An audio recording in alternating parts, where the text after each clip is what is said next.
இன்றைய முக்கிய செய்திகள். புதுச்சேரி காலாப்பட்டு தொகுதிக்குட்பட்ட நாவர்குளம் பகுதியில் அனைத்து சாலைகளையும் சுமார் 10 கோடியே 66 லட்சம் ரூபாய் செலவில் புதிதாக அமைப்பதற்கான பூமி பூஜை நடைபெற்றது. தொகுதியின் சட்டமன்ற உறுப்பினர் கல்யாணசுந்தரம் தலைமையில் நடைபெற்ற பூமி பூஜையில் சிறப்பு விருந்தினராக முதலமைச்சர் ரங்கசாமி கலந்து கொண்டு பூஜை செய்து பணியினை துவக்கி வைத்தார்.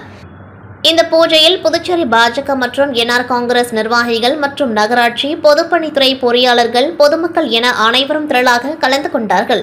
மண்ணாடிப்பட்டு தொகுதியில் 67 லட்சம் ரூபாய் செலவில் சாலை அமைக்கும் பணியினை உள்துறை அமைச்சர் நமச்சிவாயம் பூஜை செய்து துவக்கி வைத்தார். புதுச்சேரி மண்ணாடிப்பட்டு தொகுதிக்குட்பட்ட லிங்காரெட்டிப்பாளையம் கிராமத்தில் உள்ள தெற்கு தெருவில் கழிவுநீர் வாய்க்கால் மற்றும் சாலைகளை மேம்படுத்துதல் பணிக்கான நிதியினை நியமன சட்டமன்ற உறுப்பினர் தொகுதி மேம்பாட்டு நிதியின் கீழ் 21,70,000 ரூபாய் செலவிலும், தொகுதி சட்டமன்ற உறுப்பினர் தொகுதி மேம்பாட்டு நிதியின் கீழ் குப்பம் கிராமத்தில் உள்ள வீடுபட்ட குறுக்கு தெருக்களுக்கு கழிவுநீர் வாய்க்கால் மற்றும் சாலைகள் அமைத்தல் பணிக்காக 7,80,000 ரூபாய் செலவிலும், தொடர்ந்து சட்டமன்ற உறுப்பினர் தொகுதி மேம்பாட்டு நிதியின் கீழ் கைகளப்பட்டு கிராமத்தில் உள்ள புது நகருக்கு சாலை அமைத்தல் மற்றும் கருமாதி கொட்டகை கட்டுதல் பணிக்காக 13,50,000 செலவிலும், அதனைத் தொடர்ந்து சட்டமன்ற உறுப்பினர் தொகுதி மேம்பாட்டு நிதியின் கீழ் ரூபாய் 24,50,000 செலவில் சுத்துக்கிணி கிராமத்தில் உள்ள பணிக்கா தெருவில் சாலை மேம்படுத்துதல் மற்றும் கழிவுநீர் வாய்க்கால் அமைத்தல் பணிக்கான பூமி பூஜையினை தொகுதி சட்டமன்ற உறுப்பினரும் உள்துறை அமைச்சருமான நமச்சிவாயம் கலந்து கொண்டு பணியினை பூஜை செய்து துவக்கி வைத்தார். நிகழ்ச்சியில் முன்னாள் சட்டமன்ற உறுப்பினர் அருள்முருகன், மண்ணாடிப்பட்டு கொம்யூன் பஞ்சாயத்து ஆணையர் எழில்ராஜன், உதவி பொறியாளர் மல்லிகா அர்ஜுனன், இளநிலை பொறியாளர் ஆனந்தன் மற்றும் பாஜக பிரமுகர்கள் ஊமதுரை, ஜெயக்குமார், லோகநாதன், ராஜேந்திரன் மற்றும் பாஜக பிரமுகர்கள், ஊர் பொதுமக்கள் கலந்து கொண்டார்கள். புதுச்சேரி மங்கலம் தொகுதிக்குட்பட்ட மங்கலம் கிராமத்தில் மகாத்மா காந்தி தேசிய ஊரக வேலை உறுதி திட்டத்தின் கீழ் 28,64,513 செலவில் கதிரடிம் களம் மற்றும் சேமிப்பு கிடங்கு அமைக்கும் பணிக்கான துவக்க விழா நடைபெற்றது. இதில் வேளாண் துறை அமைச்சரும் தொகுதி சட்டமன்ற உறுப்பினருமான தேனி ஜெயக்குமார் கலந்து கொண்டு பூமி பூஜை செய்து பணியை துவக்கி வைத்தார்.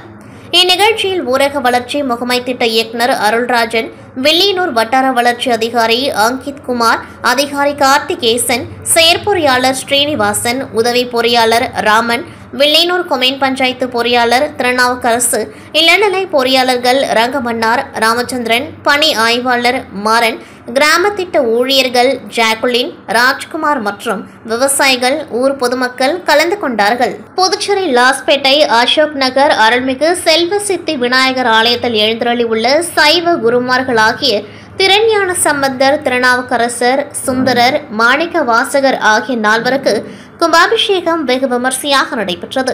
இந்த கும்பாபிஷேகத்தில் 4வருக்கும் சிறப்பு அபிஷேகம் ஆராதனைகள் நடைபெற்றது. தொடர்ந்து விழாவில் சிறப்பு விருந்தினர்களாக லாஸ்பேட்டை தொகுதி சட்டமன்ற உறுப்பினர் வைத்தியநாதன், பாராளுமன்ற உறுப்பினர் செல்வ கணபதி, முன்னாள் அமைச்சர் ஷாஜகான், முன்னாள் சபாநாயகர் சிவக்கொழுந்து, முன்னாள் சட்டமன்ற உறுப்பினர் சாமிநாதன் உள்ளிட்ட முக்கிய பிரமுகர்கள் கலந்து கொண்டார்கள். தொடர்ந்து கும்பாபிஷேகத்தில் கலந்து கொண்ட பக்தர்களுக்கு தொகுதியின் சட்டமன்ற உறுப்பினர் வைத்தியநாதன் அன்னதானம் வழங்கினார். நிகழ்ச்சிக்கான ஏற்பாடுகளை கோவில் அறங்காவலர் குழுவினர்களான தலைவர் தமிழரசன், பொதுச் செயலாளர் கோவிந்தராஜ், கௌரவ தலைவர் ஹரிதாஸ், துணைத் தலைவர்கள் வேலாயுதம், வேல்முருகன், பொருளாளர் ராஜசேகர், துணை பொதுச் செயலாளர்கள் திருஞான சம்பந்தம், ராஜேஷ்குமார், செயலாளர்கள் தீனதயாளன், ஆண்டாள், முராரி ராவ், மாசிலாமணி, முரளிதரன் உள்ளிட்ட சான்றோர்கள், மேயன்பர்கள், சிவனடியார்கள், பொதுமக்கள் என பலர் திரளாக கலந்து கொண்டார்கள். சீர்காழி அருகே மாதிர வேலூர் கிராமத்தில் சீதையை மீட்க சென்ற ராமபிரானின் தேரோட்டியான மாதலி என்பவர் தனது தேர் சக்கரத்தில் சிக்கிய சிவலிங்கத்தை இங்கு ஸ்தாபித்து வழிபட்டதால் மாதலிபுரம் அல்லது மாதிர வேலூர் என்றும் பெயர் வந்ததாக புராணங்கள் கூறுகின்றன.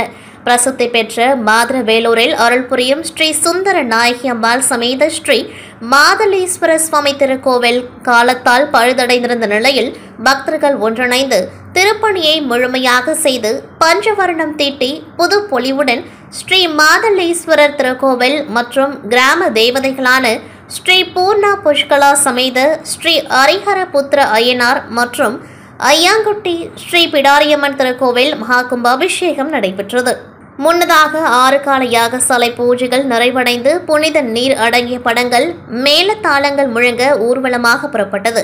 வேத விற்பனர்கள் மந்திரம் முழங்க கடங்கல் கோவிலை வலம் வந்து மூலவர் விமான கலசம் அனைத்து சன்னதி கோபுர கலசங்களிலும் புனித நீர் ஊற்றப்பட்டு கும்பாபிஷேக விழா நடைபெற்றது.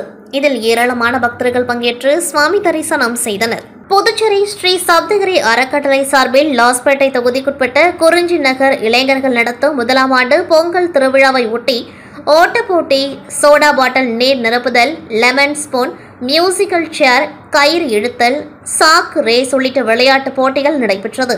இதில் வெற்றி பெற்றவர்களுக்கு பரிசளிப்பு விழா நேற்றிரவு குறிஞ்சி நகரில் நடைபெற்றது. இந்த பரிசளிப்பு விழாவில் முன்னாள் சபாநாயகர் சிவக்கொழுந்து, சப்தகிரி அறக்கட்டளை பொறுப்பாளர் VPS ரமேஷ்குமார் ஆகியோர் கலந்து கொண்டு பல்வேறு போட்டிகளில் வெற்றி பெற்றவர்களுக்கு பரிசுகளை வழங்கி பாராட்டினர். இந்த விழாவிற்கான ஏற்பாடுகளை விழா குழுவினர்களான சிறப்பாக செய்திருந்தனர். முன்னதாக விழாவிற்கு வருகை தந்த முன்னாள் சபாநாயகர் சிவக்கொழுந்து, சப்தகிரி அறக்கட்டளை பொறுப்பாளர் VPS ரமேஷ்குமார் ஆகியோருக்கு அந்த பகுதி இளைஞர்கள், பொதுமக்கள் மாலை அணிவித்து பொன்னாடை போற்றி வரவேற்றனர். புதுச்சேரி மாநில காங்கிரஸ் தலைவர் வைத்திலிங்கம் செய்தியாளர்களை சந்தித்தார். அப்பொழுது புதுச்சேரி அரசு தீபாவளிக்கு இலவச அரிசியை ரேஷன் கடை மூலம் வழங்கியது. ஆனால் அதன் பின்னர் ரேஷன் கடைகளை திறக்கவில்லை. இலவச அரிசியை வழங்கவில்லை. ரேஷன் கடை ஊழியர்களுக்கு சம்பளமும் தரவில்லை. உணவு பாதுகாப்பு சட்டப்படி 20 கிலோ அரிசி ஏழை மக்களுக்கு தர வேண்டும். இதையும் அரசு தரவில்லை. புயலால் பாதிக்கப்பட்ட புதுச்சேரி மக்களுக்கு ரூபாய் 5000 நிவாரணம் வழங்கப்பட்டது. ஆனால் விவசாயிகள் முழுமையாக வீடு இழந்தவர்களுக்கு இதுவரை நிவாரணம் தரவில்லை. மத்திய அரசு புயல் சேதத்தை பார்வையிட்டதோடு சரி, அவர்களும் நிவாரணம் தரவில்லை என்றும் மத்திய அரசை நாடி நிவாரணம் பெற அரசு தவறவிட்டது என குற்றம் சாட்டினார். மேலும் மது ஆலைகளுக்கு அனுமதி வழங்கியதில் முறைகேடு நடந்துள்ளதாக புகார்கள் எழுந்துள்ளது. இதுகுறித்து CBI விசாரணை கோரி உயர்நீதிமன்றத்தை நாடுவோம் என்றும், புதிதாக மது ஆலைகள் தேவையில்லை என்றும், புதுச்சேரி தொழில்நுட்ப பல்கலைக்கழக மாணவி பாதிக்கப்பட்ட விவகாரத்தில் கைது நடவடிக்கை சரியாக இல்லை. இதில் ஆளும் கட்சியினர் தலையீடு உள்ளது. போலீசார் தாமதமாக செயல்படுகின்றனர். மாணவியிடம் அத்துமீறல் குறித்து முழு விசாரணை நடத்தி உரியவர்களை கைது செய்ய வேண்டும். இல்லையென்றால் இந்த கோரிக்கையை வலியுறுத்தி காங்கிரஸ் போராட்டம் நடத்தும் என்றும் தெரிவித்தார்.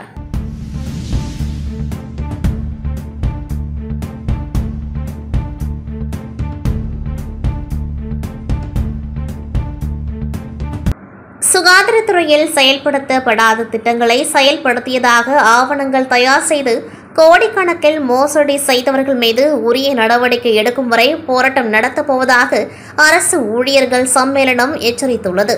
இது தொடர்பாக செய்தியாளர்களை சந்தித்த அரசு ஊழியர் சம்மேளனத்தின் கௌரவ தலைவர் பிரேமதாசன், புதுச்சேரி சுகாதாரத்துறை இயக்குநராக ஸ்ரீராமுலு பொறுப்பு ஏற்றது முதல் சுகாதாரத்துறையில் பல்வேறு முறைகேடான பணி நியமனங்கள், இடமாற்ற கொள்கையை முற்றிலும் புறக்கணித்து பல்வேறு இடமாற்ற உத்தரவுகள் என்பது சர்வசாதாரணமாக நடக்கும் ஒரு நிகழ்வாக மாறிவிட்டது. இது இன்றளவும் தொடர்கின்றது என்று குற்றம் சாட்டினார். மேலும் சுகாதாரத்துறையில் முறைகேடான பணி நியமனங்கள் மற்றும் முறைகேடுகள் NHML ஸ்ரீராமுலு மற்றும் லக்ஷ்மி ஆகியோரின் சிண்டிகேட் இருவரும் ஊழல் முறைகேடுகள் ஈடுபட்டுள்ளனர் என்று கூறியவர், முறைகேடான முறையில் பணி வாய்ப்பு பெற்றோர்களை பாதுகாப்பது மற்றும் பதவி உயர்வு வழங்க துடிப்பது போன்ற பல்வேறு நிகழ்வுகள் மற்றும் தொடர்ந்து இடமாற்ற கொள்கையை மீறி வருகின்றனர் என்று குற்றம் சாட்டினார். மேலும் இவர்களது ஊழலை மறைப்பதற்கு நீதிமன்றத்தில் கூட தவறான ஆவணங்கள் தயார் செய்து தவறு செய்துள்ளவர்களை காப்பாற்றுவதற்கு நிர்வாகம் முயற்சித்து வருவதாக தெரிவித்தவர், சுகாதாரத்துறையில் தற்போதைய செயல்பாடுகளுக்கு எதிராக 4 பிராந்தியங்களிலும் ஊழியர்களை திரட்டி போராட்டம் நடத்த அரசு ஊழியர் சம்மேளனம் முடிவு செய்துள்ளது என்று குறிப்பிட்டார். மேலும் தரமற்ற மருந்துகள், தரமற்ற LED TV, தேவைக்கு அதிகமான வாடகை வண்டிகள், செயல்படுத்தப்படாத திட்டங்கள் செயல்படுத்தியதாக ஆவணங்கள் தயார் செய்து கோடிக்கணக்கில் மோசடி செய்தவர்கள் மீது உரிய நடவடிக்கை எடுக்கும் வரை போராட்டம் தொடரும் என்று எச்சரித்தார். புதுச்சேரி ஆனந்தா இன் ஹோட்டலில் லீடர் படத்தின் ஃபர்ஸ்ட் லுக் வெளியீட்டு விழா நடைபெற்றது. டைலர் வேலை செய்யும் ஒருவரின் மகன் பல்வேறு இன்னல்களுக்கு நடுவில் படித்து உழைத்து பல கோடிகளை பார்த்து கொரோனா காலத்தில் தான் சம்பாதித்த பல கோடிகளை இழக்கின்றார் என்பதை தனது சொந்த வாழ்வில் நடந்த நிகழ்வுகளை கொண்டு புதுச்சேரியை சேர்ந்த ஆனந்த் ரவிச்சந்திரன் படத்தின் ஹீரோவாக நடிக்க முகவரி படத்தின் அசிஸ்டன்ட் டைரக்டராக பணியாற்றிய ஆதிராஜா இயக்குகின்றார். நிஜ சம்பவத்தின் அடிப்படையில் உருவாகும் இந்த திரைப்படம் விரைவில் படப்பிடிப்பு முடிந்து திரையரங்கில் வெளியாக உள்ளது என்றும், இன்று ஃபர்ஸ்ட் லுக் வெளியீட்டு விழா நடைபெற்றதாகவும், படம் இந்த ஆண்டு முடிவில் வெளியாகும் என்று தியேட்டர்களில் வெளியிடப்படும் என்றும், படத்தின் தயாரிப்பாளர் உதயா புரொடக்ஷன்ஸ் இலை பிளஸிங்ஸ் நிறுவனத்தின் எஸ் பிரகாஷ் தெரிவித்துள்ளார். இத்துடன் செய்திகள் நிறைவடைகின்றது. நன்றி, வணக்கம்.